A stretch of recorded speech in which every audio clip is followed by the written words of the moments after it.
ഡോക്ടറെ, കൂട്ടുകാരിക്ക് തൈറോയിഡാ. വയറ്റിൽ കിടക്കണ കുഞ്ഞിന്റെ ബുദ്ധി വളർച്ച എന്താവും? കൂട്ടുകാരി പ്രഗ്നന്റ് ആയിട്ട് ഇപ്പൊ എത്ര നാളായി? കഴിഞ്ഞ ആഴ്ച അറിഞ്ഞത്. കഴിഞ്ഞ ആഴ്ച അറിഞ്ഞതേ ഉള്ളൂ. കാരണം നമ്മൾ പ്രഗ്നൻസിയിലെ കുഞ്ഞിന്റെ തൈറോയ്ഡ് പ്രവർത്തിക്കാനായിട്ട് കുറച്ച് സമയം എടുക്കും, പ്രഗ്നന്റ് ആയി കുറച്ച് സമയം കഴിഞ്ഞ്. അപ്പൊ അതുവരെ അമ്മയുടെ ബ്ലഡിൽ നിന്നുള്ള തൈറോയ്ഡ് ഹോർമോൺ ആണ് കുഞ്ഞിന്റെ ശരീരത്തിലേക്ക് പോകുന്നത്. അപ്പൊ പ്രഗ്നൻസി തുടങ്ങുമ്പോൾ തന്നെ അമ്മയുടെ രക്തത്തിലെ തൈറോയ്ഡ് ഹോർമോണിന്റെ അളവ് കറക്റ്റ് ആണെന്ന് ഉറപ്പ് വരുത്തുകയാണെന്നുണ്ടെങ്കിൽ കുഞ്ഞിന്റെ ബുദ്ധി വളർച്ചയ്ക്ക് കുഴപ്പമൊന്നും വരില്ല.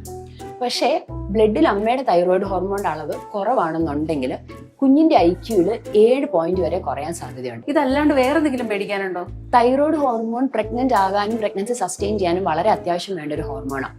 അപ്പോൾ തൈറോയ്ഡ് ഹോർമോണിന്റെ കുറവുണ്ടെങ്കിൽ കുഞ്ഞിന്റെ ബുദ്ധിവികാസം മാത്രമല്ല, പ്രഗ്നൻസിയുടെ ആദ്യ മാസങ്ങളിൽ മിസ്കാരേജ് അഥവാ അബോർഷൻ ഉണ്ടാവാനുള്ള ചാൻസ് ഉണ്ട്. പിന്നെ അങ്ങോട്ട് ചെറിയ രീതിയിലാണെങ്കിലും അമ്മയ്ക്ക് BP ഷുഗർ ഉണ്ടാവാനുള്ള ചാൻസ് ഉണ്ട്.